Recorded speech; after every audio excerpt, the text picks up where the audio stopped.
Awesome. So this morning, I'm I am in the place of Keely this morning, and I got to put this on Facebook Live. But if anyone doesn't know who I am, I'm Mike White or Mike Word, and it's an honor to be here with you guys this morning. It's so much fun to hang out with y'all. And looks like, sorry, I'm getting this Facebook tied up. Yes, that was me.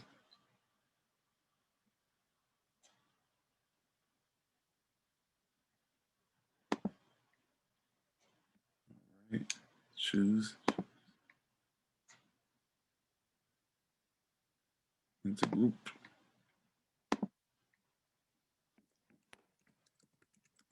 So how everybody had a big week. We are here. It is Friday.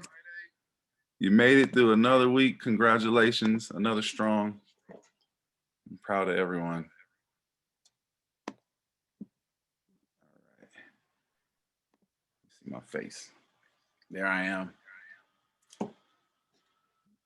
All right. So everybody, remember we have the Leaders Retreat coming up August 20th through the 24th. Cabo San Lucas, Mexico. Got to be a 5-star or 1-star with 5 ICMs, I believe, or 3. Don't quote me. Check the official qualification. Mike. Yes. Hey, Mike. Yeah, this year, Bob Snyder announced it like as long as you are a 1-star, 3-star, and 5-star, even if you don't have an active ICM, they're eligible. There you go. Thank you, Gilda, for that info. You're welcome. Teamwork makes the dream work. So yeah, a lot more people can go to Leaders Retreat. I highly encourage you to go to Leaders Retreat. That's where all the top income earners, that's where Bob, everybody that's masterminding the future of the company hangs out. So see you there, Cabo San Lucas. On Mondays are the Founders Live, the Renatus Founders Facebook Live, 4 p.m. Mountain Standard Time. That's another thing that I would say is a mandatory minimum. If there's minimums that you're making in your business to meet, that's one of them. So never miss a Founders Live. It's an opportunity to hear Bob give us updates on the company. And this quote is perfect. The 3 kinds of people in the world. Those people that hang out on the Founders Live are people that make it happen. Those that ask about what happened on the Founders Live are those that watching what happened. And then there's a bunch that don't even know, and they're wondering what's happening. So show up. That's half the battle. National Study Group, Monday night as well at 7 p.m. Mountain Standard Time with Christian George, our fearless education leader. So every Monday, please, that's another really valuable opportunity to plug in with community and learn. And we have the Helios app. So everybody on this call should already have the Helios app downloaded. That's where we're able to watch money masterminds, and you're able to send your guests and prospects the app, and they will automatically be tied to you because there's a code. If you look in the back of your Helios under, you have to go into the more section and then your account, and then under your name, there's an access code. So daily, we have our daily support and weekly support calls. These are only a few of them, but these are some main ones. On Thursday, 6 p.m., we have a private capital masterclass. That's for AIT students only, and you got to watch your classes so you go into that mastermind with some content to work with.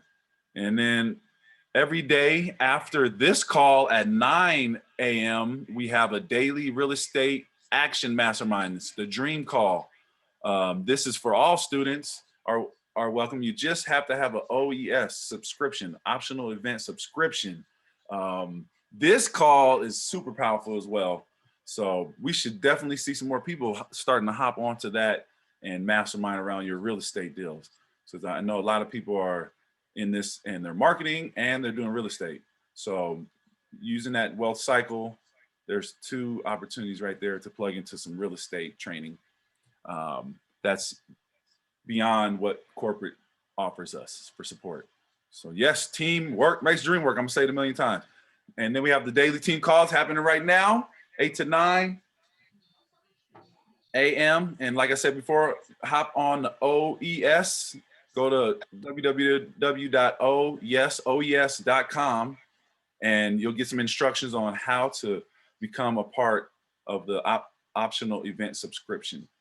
And this gets you into all the events during the month, and you don't have to pay for intensives. Tuesday evenings, Scott Rowe does the profits intro.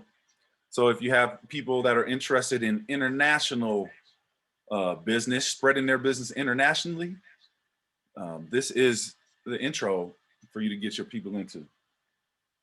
And then Wednesday nights, we have the house tour in English. The house tour last, what was it, 2 nights ago was awesome. And I actually have some stats on it. Are they on? Nope, they're not on here. But it was Ryan and Laura Black's new property. They actually found it on, or they signed for it and closed on the documents while they were hanging out on the beach in Mexico. So you can do this, you can do real estate all over the world. You can do it when you're on vacation. So yeah, they got this property for, what was it, 5? I'm forgetting the numbers. So sorry, we'll skip that. But yeah, go to the property tours, learn a lot there. On Thursdays, we have a lot of events, a lot of the OES covers for you to be able to get into. Corporate onboarding, house tours in Spanish. We have the Pillars of Wealth with a lot of times with Michael Huggins or Bill Predabon. We have Velocity Banking with Richie.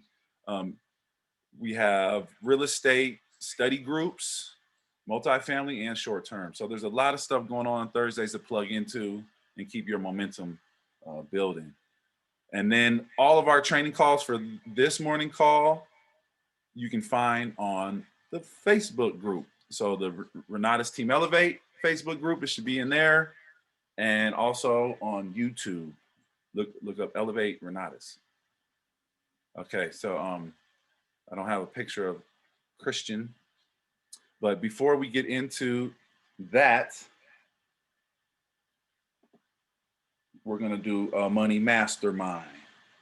Is everybody excited for the money mastermind?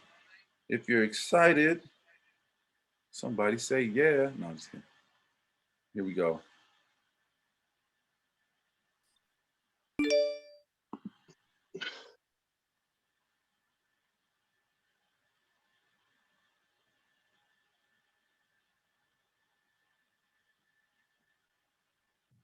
This woman worked her way up from the projects to CEO of a global company. Can everybody hear? Ursula Burns' journey to the top of the corporate ladder started in the rough and tumble public housing projects on the Lower East Side of Manhattan. As a child, she was often told she had 3 strikes against her. She was black, she was a girl, and she was poor. But her mother would not allow Ursula to feel that way. She told Ursula that education was her way up and out. Her mother worked modest jobs and still found a way to send her to Catholic schools to get a good education. But back then, women were largely confined to 3 job options: nun, teacher, or nurse. None of those paths felt right for Ursula. She wanted to be an engineer and got her Bachelor of Science degree in Mechanical Engineering from New York University. Most of her classmates were white men. When she graduated in 1980, she took a chance and accepted an internship at Xerox in upstate New York. It was her first time living away from home. After a year, she left to return to New York City to get her master's degree in mechanical engineering from Columbia University. After she graduated, she returned to Xerox. She's been there ever since, working her way up through the ranks. For the rest of the 1980s, Ursula worked in various roles in product development and planning. In January 1990, her career took an unexpected turn when a senior executive offered Burns a job as his executive assistant. She accepted and worked for him for roughly 9 months and was going to quit and move back home because she was about to be married. In June 1991, she became executive assistant to then chairman and chief executive Paul Allaire. In 1999, she was named vice president for global manufacturing. In May of 2000, Burns was named Senior Vice President of Corporate Strategic Services and began working closely with soon-to-be CEO Ann Mulcahy in what both women have described as a true partnership. 2 years later, Burns became President of Business Group Operations. In 2007, Burns assumed the role of President of Xerox. Then in July 2009, she was named CEO. In addition to the Xerox board, she is a board director of the American Express Corporation, ExxonMobil Corporation, and Datto Incorporated. Burns also gives leadership counsel to community, educational, and nonprofit organizations, including MIT and the U.S. Olympic Committee, among others. President Barack Obama appointed Burns to help lead the White House National Program on STEM, and in March of 2010 appointed Burns as vice chair of the President's Export Council. Ursula Burns is a good reminder that dreams do come true, but not without the help of others, a good education, a strong work ethic, and the courage to lean in. None of her successes could have happened without developing a good network. It is often said that your net worth is tied to your network. If you want to make more money, invest in people. Call to action: networking. Take 30 minutes right now to consider how you can volunteer your specific skills to help others get a leg up in their careers.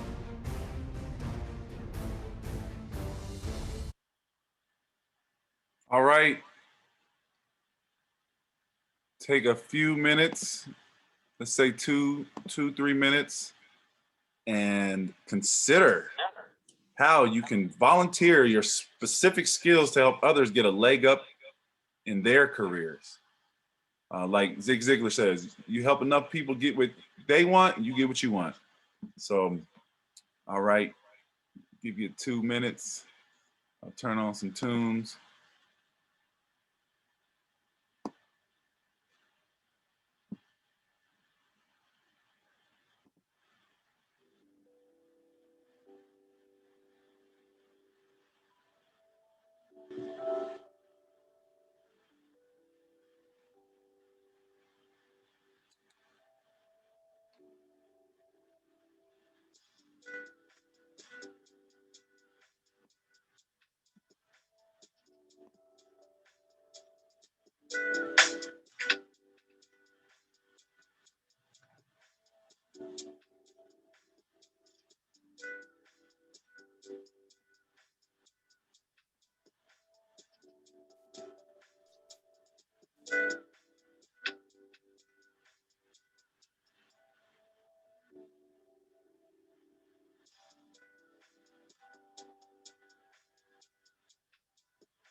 All right, about 25 more seconds.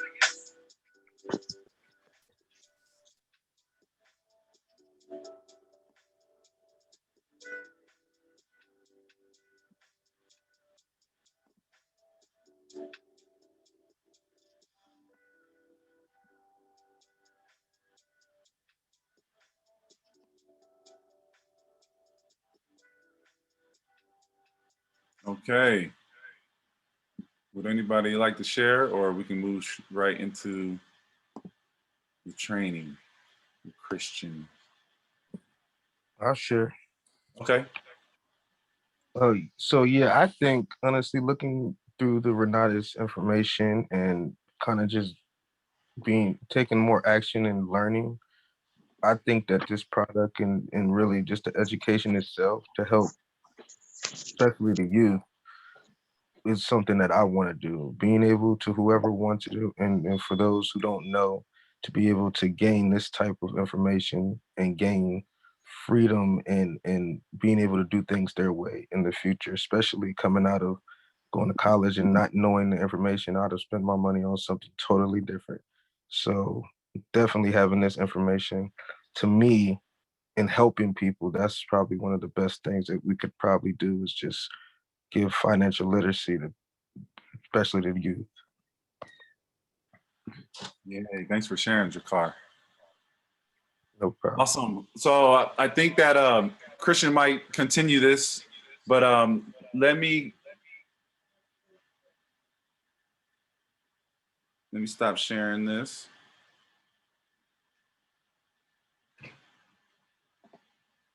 All right, y'all. So today we have a super special guest. He's one of my favorite people in the whole world, to tell you the truth. And he Christian started out his journey. Let me get to that lovely picture. Oh, anyways, let's see. So yeah, Christian got started with Renatus before Renatus was even Renatus. Christian was started with Bob in Bob's first company, and that was over 15 years ago. He started out a troubled youth. I know Christian, he got into a lot of trouble in high school and didn't really enjoy his time there. And, you know, as he got into his adult life, he needed to find something to do. You know, he needed to find a way to channel his energy in a positive way. And he found real estate investing and Bob Snyder and what Bob has been doing. And, you know, ever since, Christian he's done hundreds of real estate deals. He's helped hundreds, if not thousands, of people become real estate investors and in the community. He's an incredible leader, servant leader. He serves tirelessly for the community every chance he gets. Christian is he's an incredible person, y'all, and one of the most integral people I know as well. So without further ado, I'm super excited to have Christian on this morning training with us. He's one of the OGs in Renatus, y'all. There's not many people you can find that got roots in Renatus like Christian. So again, without further ado, Christian, thanks, man, for being here with us. And I'm gonna turn over the controls to you, my friend. Thank you, Mike. It's always good to see your face. You know, I definitely have some great memories with you as we were building the Denver marketplace, going out there and spending some time. And you showed me around the city. So thank you so much for that. Always accommodating, and just grateful for your friendship, man. For everybody else on the line, I'm glad to be here. You know, Michael reached out to me and just said, hey, would you want to fill in and train this Friday? And I'm always humbled and grateful when I'm asked to train. And I know that many of you do know me. Many of you, know a lot of my story. However, there's also likely people on this line that don't. And so I think I should start off with just going through and helping you guys understand a little bit more about me, because then what I would like to do is open it up and find out what I can help you guys with.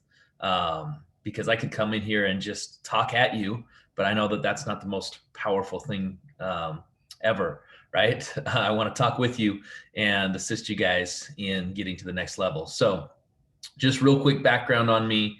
I say real quick, but I'm going to go a little bit extended so you guys, have a full scope. So I grew up in Magna, Utah, a little town way out on the west side of the Salt Lake Valley, if anybody knows where that is. And I was raised by a single mom of 4. So my dad died when I was 9 years old from alcoholism. And I got to be honest with you guys, I kind of became angry at the world. So when Mike talks about me getting in trouble, Yeah, I got kicked out of every school after grade school. I went to the hospital with alcohol poisoning 3 times before the age of 16. Like I was my mom's nightmare child. Let's just put it that way. And she is my hero, by the way. My mom is absolutely amazing. I don't know how she did it, raising 4 kids, one of which being me. And being able to still, just love us unconditionally and show up for us. And I got to say, we were never, it's not like we were ever in poverty. My mom always made sure that we had food on the table, we had clothes on our back, we had the things that we needed. But there were things that weren't an option for me when I was younger. And I believe that's a lot of where my energy got focused in the wrong places. Let's put it that way. Because playing sports, football, things like that, just when I was younger, it wasn't in the cards, right? And so by the time my mom finally like worked up to say, hey, I can get you into football. By then I felt like all the kids were way too far ahead of me. And plus I had found my own extracurricular activities. Let's put it that way. And most of them weren't good. Some of them weren't legal. Did anybody play with dry ice bombs as a kid? Like that was the kinds of things that I was doing. I was getting in trouble, blowing up people's mailboxes and doing things like that. Just dumb stuff, really. I mean, these days, probably I would be going to prison for some crazy crime, terrorist threats or something. But back then it was just us being kids, when I got kicked out of my junior high school, I went to an alternative school. And an alternative school is basically where it's kind of your last chance, right? So there, you gotta be there. You gotta show up or else you don't get any credit for being there. You get in one fist fight, you're kicked out, you get caught with anything that's, not appropriate for school, you're done. You just don't get credit. And so that was probably I wouldn't call it a lifesaver for me, but definitely an education saver for me, because that's the only reason that I had to step up and take some responsibility for my life. And so going to an alternative school, I started seeing kids that had a different lifestyle than I did. Because growing up out in Magna, when I was growing up, it was a working class town, working class people. That's all I met. I didn't know anybody that had any substantial money. I didn't even, know anybody. I didn't know very many people that even had a good relationship with money, to be honest with you, right? It was the grind, it was just people day to day, paycheck to paycheck. Some of them not even that. I had friends that didn't eat sometimes because their families didn't have enough food, right? So I'd be able to give them food sometimes, and that's about it, And so when I went to this alternative school, I started meeting these, what I called the rich kids.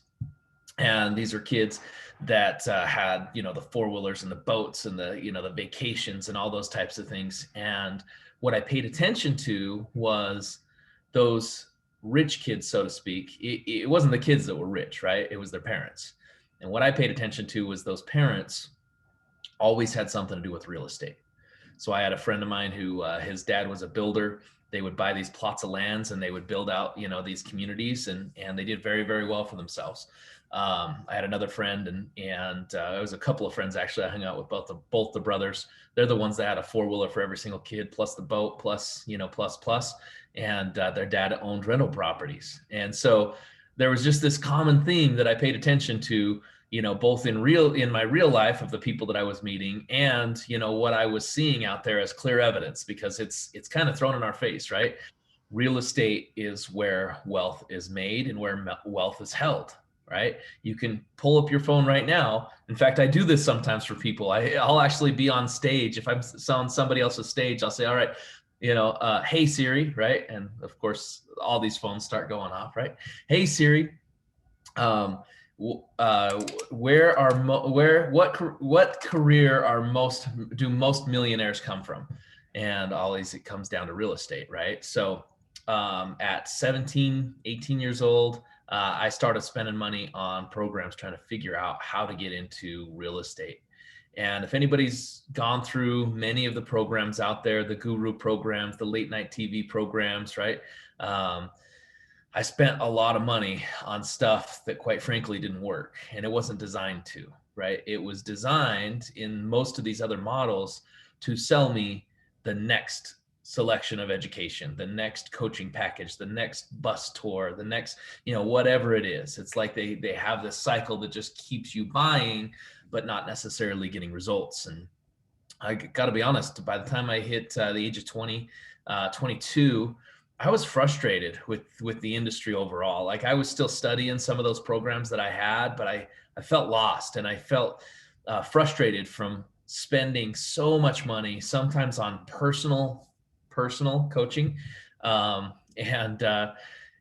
would just run me through this, program that was not personal to me. It was just a bunch of information. When I had questions, we were out of time, and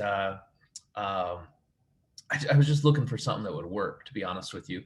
And right out of high school, I went into steel fabrication. So while I was trying to study this stuff, I was in high school, and then I was out of high school. I was working 2 jobs for a while, right? I was loading trucks for UPS, and then I was working in the steel shop. Then I went to working in the steel shop full time.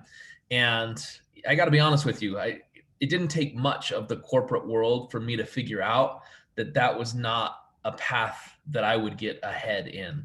I mean, I learned just about every skill in the steel fabrication shop. And they kept telling me that if I would learn, how to run this machine and how to do this, then I would get a raise. But it seemed like every time I did, raises were on hold, right? Something was going on. And it was this lifestyle to where they would have us working. I had weeks where I was working 80 hours a week, right? 12-hour days, 7-day weeks, like literally 80 hours a week. But then we would run out of jobs, and I would be lucky if they could keep me on at 32 hours a week. So I had no control. I was at the whim of somebody else. I was getting paid. And here's the thing, like, I was getting paid so little that I was talking to my boss, and this is my superior, right? And we were having this conversation about how I was worth less to that company than the tools were, because the tools they had to pay to replace. Whereas with me, if they had to replace me, they could bring somebody on at my starting pay from 2 years ago. And so they'd be paying less to have somebody fill my spot. Like, this is my boss telling me this. So obviously I didn't feel valued. I didn't feel like that was a good thing. And that was about the time that I ran into Renata. Well, it wasn't Renata's. I ran into Bob's previous company. Okay, I ran into somebody who was learning in Bob's previous company with the education, and I saw something different. This was like the infancy of the community that we have today, and the biggest difference was there was nobody that was trying to hard close me. Instead, I felt like there was just this train, and this train was moving, and I was either going to grab on or it was going to pass me by. And I'm lucky, and I'm grateful that I did whatever I had to do to grab onto that train. And at the time, this was difficult for me. I was 22 years old, like I said. I already had a second mortgage on my house. So I bought my first house when I was 19, maybe 20 years old, because I couldn't stand the thought of rent. Like, I already had this mindset that rent is, just throwing money away. And so I bought my first house, and I already had a second mortgage because I had racked up all this debt, right? I was in this cycle that most Americans are in, to where you rack up all this debt, and then you take all the short-term debt and you roll it into your long-term debt, and you just build this cycle that puts you further and further in bondage, so to speak, right? I didn't understand good debt versus bad debt or any of those things. Even with spending tens of thousands of dollars and hours and hours and hours and hours of my time trying to learn these other programs, none of them taught me that stuff, right? Usually they would teach me one strategy, and they would teach me, some things about the strategy, but they would leave out the parts that would actually help me do it so that they could sell me my next program. And then, like I said, I ran into to Bob Snyder and his company. They had a community of investors, and almost immediately I was surrounded by millionaires.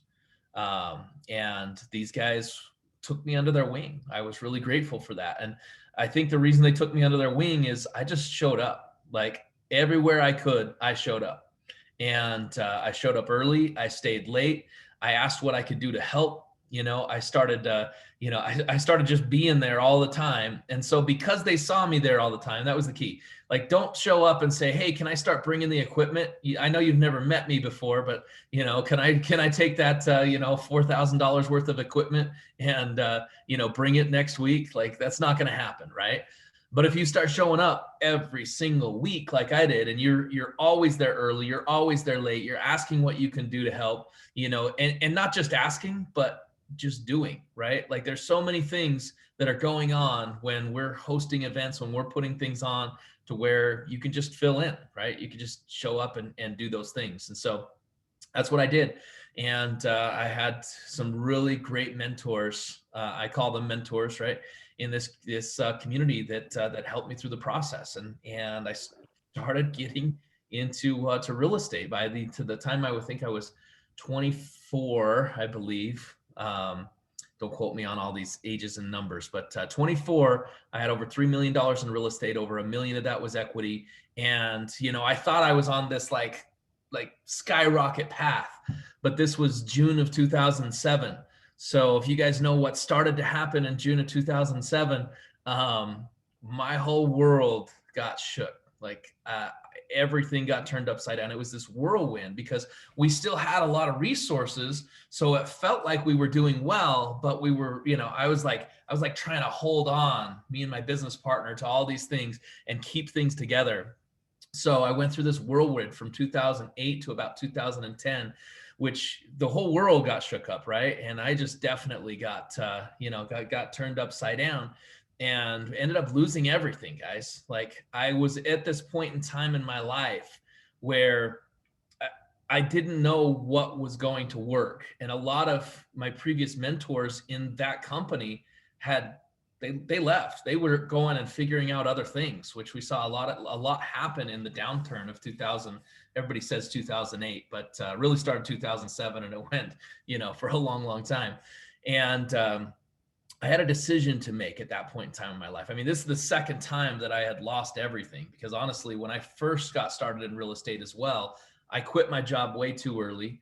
I thought that, you know, I just had this this dream of what I wanted to do. I was stubborn, and I went through some really hard times in the beginning, guys, like selling everything I had, pawning, you know, some of my most prized possessions, you know, and you know, I came back from that, but then here I was, you know, went from having being 24 years old and having a 10,000 square foot house with a pool and all kinds of crazy, you know, lifestyle, to, you know, being roommates with 3 other people in this little 1,600 square foot house in here in Utah, and still trying to portray success, right?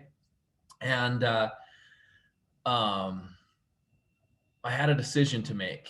And this was right at the time when Bob announced that he was launching Renatus, right? And so there in 2010, all of a sudden I had hope again, right? I was at this crux of like, what the hell do I do? Do I go get a job? Do I start from scratch somewhere else? Like, what do I do? And Bob announced that he was launching Renatus, and I believed in Bob, right? I saw him. I've seen his integrity and his character. Like, if you guys don't know, when the previous company was failing, basically because Bob's business partner was using all the money for his own needs, Bob took money out of his own retirement to pay for the instructors to continue to teach, so that everybody who paid for education was able to fulfill that education. They still had to show up, obviously, right? But the education continued. Everybody got fulfilled on that. And so I knew from seeing Bob in action, in real life, in the good times and the bad, that he was somebody that I could follow. And so that's what I did. And I followed. And right around that time as well, I had made this decision. I decided all I needed is that if I just always had one deal going on, if I had one real estate deal going on, and I could stay consistent with that, then I could make an income that would pay, you know, that could pay me a living, you know, wage, so to speak, that could make me more money than I could ever make in a job. Like, that's all it would take, is just having one deal going at a time. And even if it took me 6 months to do each deal, and I only made $20,000 on a deal, I was still making more than I was making at the steel shop, spending 12 hours a day, 7 days a week, you know, rotating shifts, going from day shift to night shift and back again. Like I just knew real estate was a better lifestyle, but I had to get something going. My first deal that I got going at that time was a short sale, and that short sale, and this was actually, I guess I started the short sale earlier than this, 2009, maybe 10 probably. It took me 18 months to negotiate that short sale. And by the time we did it, though, we made about a $36,000 profit on that deal. And by the time that deal was done, I had another deal that I was working on, right? And then pretty soon that went from 2 to 4 to 6, you know. I think the most I ever had was like 7 deals going at one time. So nothing crazy, right? You hear some of these guys that are doing 20, 30, 40 deals at a time. Like I've never done that. But I did get to where we were doing things consistently. And I went from doing wholesales, short sales, fix and flips, to where I was doing land transactions. We were doing commercial transactions, and, you know, numbers got bigger as we went along, right? I still remember the first time I ever made a 6-figure net profit on a deal. And that deal, actually, we ended up with 2 of those on the same deal. And so that was pretty cool. It was like a $214,000 total net profit spread over 3 years, right? And I also, during this time, this entire time, I was still showing up and serving and doing all of the things that I was doing before. I've done the math now, and I have been a part, like some part of running over 1,000 live events. Guys, that's a crazy amount of events. I know people that own event companies that haven't been, you know, a part of as many of events that I've done. And I've done everything from AV, you know, and climbing under stages and running cords, all the way up to being the keynote speaker, right? And you know, being catered to and having people, you know, like, you know, just treat me like a king, you know? So I've done all of the above. I actually, you know, when I was hosting the group here in Utah, and I was running everything through my business account, we were spending over, well, it was over $10,000. I can't remember the exact amount, but over $10,000 a month just on event space, guys, just on event space here locally. Now, here's the thing is, you know, I've had these ups and I've had these downs. And even when I was, you know, supposedly, you know, this, you know, way up there running the events and doing all these things, I wasn't immune to outside forces. I wasn't immune, you know, to having my own dark days. And I had that, like 2018, I went through some really difficult times, and that lasted, you know, for a lot longer than I want to admit, guys. And it took me to the point, you know, with, you know, it just seemed like nothing was going right in my life. And finally, I got to the point where I had to make some major shifts and some major changes. And a lot of those changes, guys, were right here. They started here, right? And it also came down to who I surrounded myself with. You know, I had like separated myself. I had taken myself off of all these leadership teams. I had stopped showing up to the weekly events. I had, you know, I got away from all the people who saw the good in me and reminded me of the good within myself. And I was spending most of my time with people who didn't understand my value, who weren't reminding me of my value, and took me to some really, you know, dark places. And just recently, you know, I've gotten into this space where I put everything else aside. I got focused on what I needed to be focused on, which was my future vision of where I was going and what I was going to do today to move me towards that vision. And I've been in flow lately, guys. Like I recently got my real estate license, and I've done more deals in the you know, the first 7 weeks of being a real estate agent than many of the agents that I know that have been doing it full time do an entire year. I'm about to sell a property that we bought like 9 months ago that is going to be about $130,000 net profit with where we're under contract right now. I've got commercial deals. Like I made a shift a couple of years ago where I made the decision that I wasn't planning on flipping properties anymore. I wanted to get into long-term buy and hold commercial real estate. And I have 2 projects right now that are just freaking exciting, man. Like the things that we're doing and some of the ways that we're going to be able to impact the community, the profit that we're going to make, you know, the people that we're going to be able to employ is really exciting. And on top of that, I have people just showing up out of the blue, right? Like I've been doing this long enough. I had 3 people call me within a 24-hour period and tell me, hey, I'm ready to buy my advanced combo. So can you help me out with that? And, you know, we got them started. And these are people that will have really great stories. One of them didn't follow through, by the way. His order went in, but he hasn't followed through with the money. But the other 2, man, if you knew these people's stories and where they're coming from. I mean, Christina, you guys will get a chance to meet her. She might even be on here. I don't know.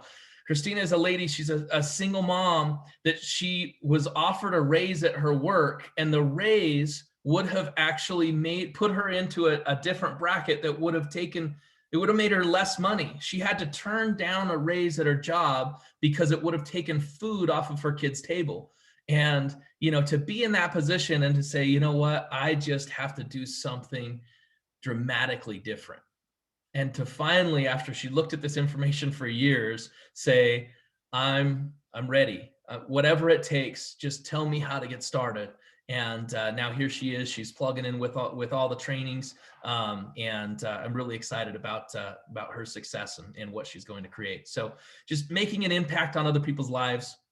You know, I'm really grateful for, you know, just some of the things that I'm involved with. I've done a lot in the past with helping the homeless and doing different things. And now here, you know, recently, like I have all these opportunities to serve people that have been most affected, you know, by this pandemic and show up and, you know, just simple things too, like things that you guys can all do. Like I've got a friend here in Utah. He has what's called the $100 dinner club, where everybody shows up, you pay for your own dinner, but everybody pitches in an extra $100 for a tip. And, you know, you give that to the waiter or waitress.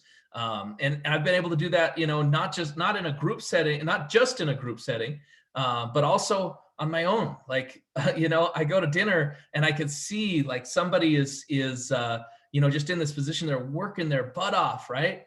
And to be able to just, you know, throw an extra $100 down on the tip and walk away, and you know, and realize that, you know, that might have made the difference in their night at the very least, you know, if not more.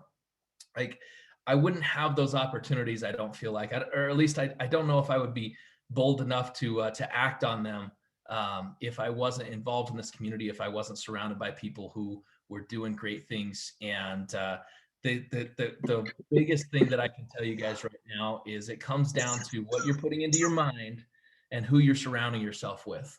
And the surrounding yourself with is one of the biggest parts. Now, great part about it, guys, you can surround yourself with millionaires and billionaires just by what you put onto your Audible account, the podcasts you listen to, you know, the ways that you surround yourself with conversations that are going on by people who are reaching higher levels. But then also, it's good to put yourself in rooms where you're the dumbest person. Like literally you're in there and you're like the brokest person in the room. And the more you earn, the more success you have, the more it's important to find that next room, right? That the room with people that are at the next level. And one of the things that I did to shift after this, you know, this last downturn of, you know, just depression and everything else that I was dealing with, is I reached out to a guy who is super successful. And I just said, hey man, I would love to learn from you. Like we've been in the same, you know, place a couple of times. We've never actually met. I'd love to learn from you. This guy sold his first company for over $100 million. He then went on to develop some really big projects here in Utah. He has commercial real estate, literally owns hundreds of thousands of square feet of commercial real estate space here in Utah. He's building hundreds of thousands of square feet. He owns a resort in Hawaii. Like the guy, you know, why would he take the time? Why would he even care, right? Why would he, you know, sit down for lunch with me? And it's because the more successful you become, the more you want to see other people successful, right? And so his name's Jeff, by the way. Jeff's become a good friend of mine. And because I started hanging out with him, naturally, these other people started showing up in my life who are also very, very, very successful. And I get to learn, and I get to, stretch my own thought process, my own way of being. I get to see how these people are showing up. And, a lot of that you can also do through social media. So guys, like, go find successful people, add them on social media, find out who their friends are, add the friends too, right? Like, who are these people hanging out with and why are they successful? And, that's, I guess, my biggest takeaway that I wanted to make sure that I emphasized as I was telling you guys my story. We've got some great things going on right now, overcoming some of that downturn where I had some deals that just didn't go the way that I wanted. We're in the process of just like overcoming such amazing things and having a blast doing it. And just really grateful for this community, really grateful for the people that I get to surround myself with. So now that I used already most of my time just telling my story, hopefully you guys got some nuggets out of it along the way. What can I help you guys with? Like, what do you guys want to learn? I know there's some chats going on here, so let me jump over here and see if there's any questions. And if there's not yet, please let me know. What do you guys want to learn? What can I share with you? Let's see. Trying to decide. Thank you for sharing your story, Christian. I never heard of it, and it's wonderful to see, to hear your journey, and that you still here, and that you don't, you appreciate everything that has happened to you, and that's a big takeaway. Like, be thankful for everything, no matter what, good or bad. Like I said, you always learn from it. But thank you for being authentic, and it's so nice to see you. And I'm just really, really happy to see you glowing and shining. So thank you, Christian. Yeah, and I'm a big believer, guys. I'm definitely a man of faith. I don't practice any specific religion, but I'm definitely a man of faith, and I believe that everything happens for a reason, right? And like, the lessons that I learned through the hard times, through the dark times, are lessons that I could have learned no other way. And I have to tell you, like, if I go all the way back to 2000, 2008, 9, 10, I learned a lot about people. Like, there was people that I admired and looked up to that I realized, because it's easy to be good when things are going good, right? But sometimes you figure out when things turn around who people really are, right? And it's the people that continue to show up and do good, and at sometimes at the sacrifice of themselves, so to speak, continue to show up and do good, that you want to be in business with long term. And there's no way to know that. There's no way to know that those people are going to keep their integrity when times are hard, besides going through hard times with them, right? So thank you, Sandra. It's good to hear your voice. Can't wait till we're all together in person again. Hi, Christian. Hello. Can you hear me? This is Central. How are you? Doing great, Thank Central. you so much for your story. I just have this question. Through all your transition, how did you find your voice? That's a good question. So how did I find my voice? I think it really came. Here's one thing. I don't know that I've ever had a hard time finding my voice. I've been stubborn enough that I'm willing to say things and just say it how it is, right? So I'm trying to figure out if there's a good way for me to answer that question. I feel like I've always had my voice, but Well, I asked that because you were telling the story of, with everybody else having things to share with you, and you would look here and there trying to find your answer. So I was just wondering, with all the information around you, you finding your individual expression. Because you can get overwhelmed with all of the goodness that we have here in Renatus, and hearing all of the mentors and information and their stories. So how did you find your voice?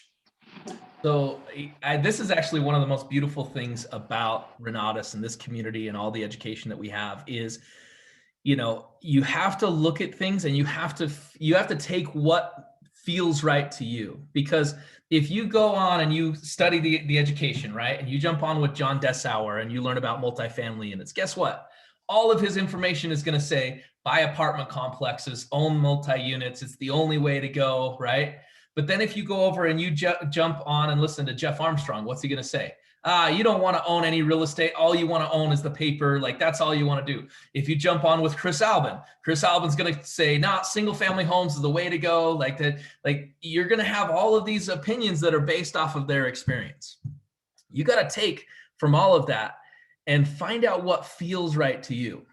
Because if you're not living within your passion, if you're not acting within your passion, you're going to burn yourself out. And that's part of where I feel like this last, kind of downturn came for me, is that I was still focused on single family fix and flip real estate when I wasn't excited about it. I was frustrated with it. I was done with it, but I was still taking on more deals because it's what I knew, right? But it wasn't something that I was passionate about. Now, fix and flips aren't what the issue was. It was me, right? It was whether I was doing something I was passionate about. And I had a lot of mentors all at once, both like personal mentors that I had like paid money to and mentors online and in books. The same question kept coming up, which was, who do you want to serve? Right? Jay Massey asked this question a lot. Like, who is your ideal client? Who do you want to serve? And what I realized was the people that I wanted to serve were small business owners and entrepreneurs. And so with that, that's why I made this shift into commercial real estate, is the problems that I want to solve. Now, everybody has a different passion and different problems that they want to solve. I know that Tim Vreeland, I can see him on the line. He's working out right now. When he first talked to me, some of what he wanted to solve was he wanted to help solve people's problems that were having trouble making their mortgage payments. Like, that was something that he was passionate about, right? And I definitely went through that phase, and I definitely enjoy doing that, taking on and helping people out of real tough situations, something I'm passionate about. Other people get really passionate about just taking something ugly and, making it something pretty on the other end, right? For me, some of the challenges that I was dealing with, the problems that I was solving, weren't within my zone of genius anymore. Like, I knew the information, but I wasn't excited about it. And so shifting my focus in real estate, all of a sudden these other deals that I was doing became a lot more natural because I was back into that passion zone again. So if I'm answering your question correctly, I would say figure out what you're passionate about and what excites you to wake up, and make sure that you're putting a good amount of your energy towards that. Thank Can I you. add something too, Christian? Please With do. what I know about you. Yeah. So in terms of how you find yourself, what you're passionate about, I've noticed that you do a lot of nature hikes, like nature walks. You kind of spend a lot of time by yourself, contemplating, doing those types of things. So I think what a lot of people could do here on the line is, if you're looking for what you're passionate about, is first find out your drive, and then do those things where you're focused on what you like, what you love. And as you do that, yes.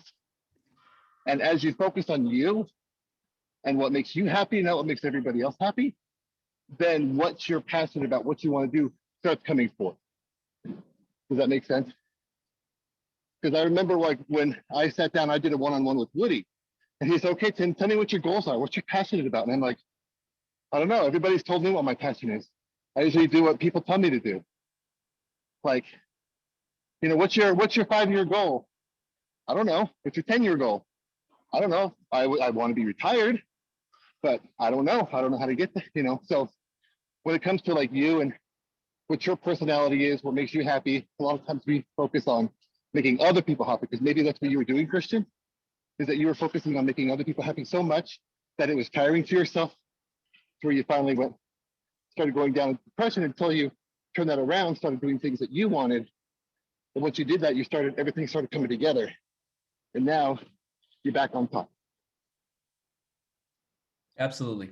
Yeah, there is such thing as over serving. I can tell you guys that much. And I definitely found myself in this position where I was giving too much of myself, to try to help everybody else, and wasn't giving enough to myself, right? And making sure that I'm doing those things that make me feel alive, let's call it.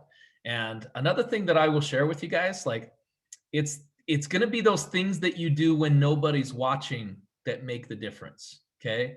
So it's the calls that you're making when nobody's watching. It's the, it's the things that you're doing. It's the research that you're doing on properties when nobody else even knows that you're doing it. It's also those nights when you're going to bed and, you decide, am I going to listen to garbage? Am I going to, go to sleep with the TV in the background? Or am I going to turn on to some type of meditation? I do a lot, nowadays in just finding good meditations and even hypnosis, to where I'm hypnotizing myself, right, towards success.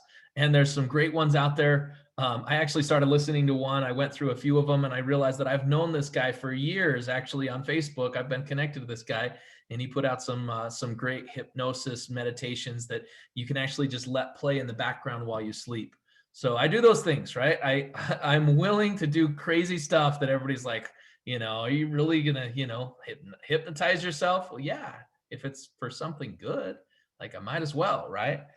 Something that I did in the past, if you go back to coming out of the Great Recession, is I actually recorded affirmations in my own voice and put it to what they call holosync music. So it's binaural beats that are going on that help your mind go into a theta state. And I recorded my own affirmations. That's something I definitely suggest.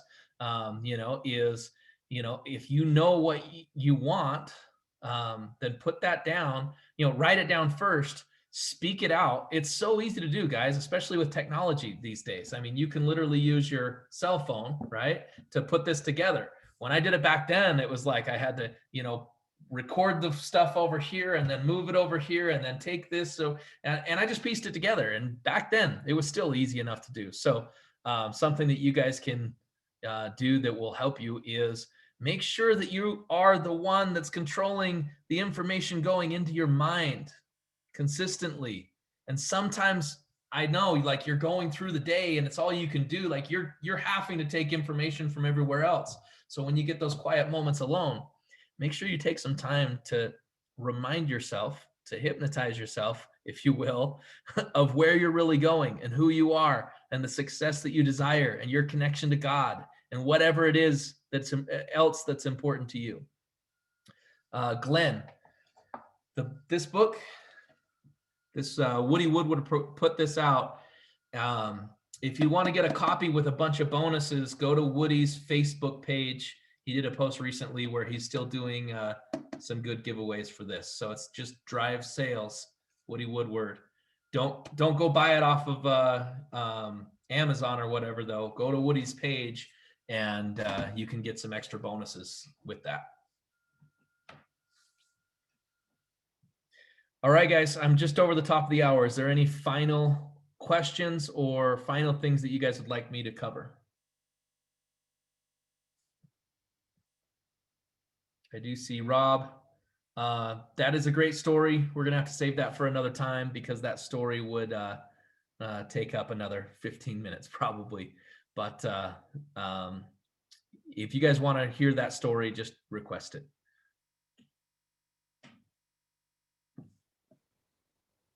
So Christian, what are your goals, your next 3-month and 1-year goals? So right now I'm really focused on those commercial properties that I talked about. I have 2 major projects going on there. So I'm really focused in on that and just getting those, in the right place and looking for more of those, doing more hiking. I actually have some hikes, some mountain peaks on my goals list that I'm going towards. And so there's a bunch of mountain peaks here locally that I plan on standing on top of over this next year. getting, just doing more with my family. It's my niece's birthday today, so I'm going to be going to the zoo here in a little while and hanging out with my niece. Absolutely love just spending more time with family. And the list goes on and on. Thank you. I also plan on, one of the things I'm looking for right now. So I'm actually renting, believe it or not, I'm renting at my cousin's house. Actually, it's an amazing place. I should take you guys through it. It's pretty cool, right up against the mountains here in Utah. But one of the things I'm looking for right now is I'm really focused on house hacking. So the next house I want to buy, I want it to be not just like a house hack, like where I'm renting out a room or something, or, have a mother-in-law apartment. I want it to be a really cool house hack. So I'm looking at a lot of different things like that. Some of them are just houses and they'll be cool and, because of the locations and whatnot, but I'm also looking at commercial real estate and even land where I can build out and possibly do like an off-grid, totally off-grid house. I have a lot of friends in that world that, I actually have a friend, he's a student of mine here in Renatus, that he created he's built multiple net positive houses. So they actually create more energy than they consume. So really into things like that as well. Hey, Christian, Yes. how's your property down in Castledale going? So it's actually Huntington. Okay. And we just went under contract on another just over an acre down there. And so that's one of the ones that I'm really excited about. So we're in the process of, we're going to bring in money to fund out the other funds that from the one property to put them all into one loan, so to speak. And then we're going to be building that out as a vacation rental. And we have some really cool and exciting things happening with that one. Christian, thank you so much for getting on and sharing with us. I think that the call might get interrupted by the next call that's about to happen, the dream call. Cool. But, Jared, I see you on here already. Appreciate you, brother. All you guys have a great day. But yeah, we're so Thank you, grateful for you, Christian. Christian. You're welcome. Yeah, You thank you rock. so Thanks, much. Christian. Great story, great story. I know you and I are the same, losing a lot of money in real estate in the downturn. So I'm not there, I'm not recovered yet, so working on it. Let's do it. Thank you for your time. Thank you, Christian. All right, everybody, have a fabulous Friday. Rock the weekend. We'll see you on Monday for Money Mondays. Thanks, Christian. Thanks, Mike. All right, be Thank well, you, everybody. Mike.